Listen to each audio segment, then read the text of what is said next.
English আমরা 3 থেকে 6 মাসে শিখব, আর একটা ভাষার মতো করে শিখব।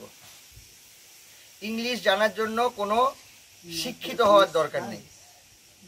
ইংল্যান্ডে যে থাকে, যে গরু চড়ায় সেও ইংলিশ বলে, তাই না? আমাদের এখানে বাংলা বলার জন্য কি শিক্ষিত হতে হয়? ধর যে লোকটা তোদের আদিবাসীতে কথা বলে, সে তো আদিবাসীতে কথা বলে এমনি। তো ইংরাজি কথা বলার জন্য আমাদেরকে এক তো প্রথম বিশাল শিক্ষিত হওয়ার কোনো দরকার নেই। সেকেন্ড কথা, কিন্তু ভারতবর্ষে ইংরেজিতে যদি কেউ বলতে শিখে যায়, তাহলে তো চাকরির সুযোগ 90% বেড়ে যায়, তাই তো?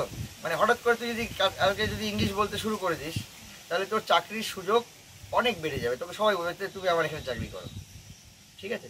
সঙ্গে আমরা ইংলিশ লেখাও শেখাবো, কিন্তু এই লেখা শেখা আর বলা শেখা এই দুটো আলাদা।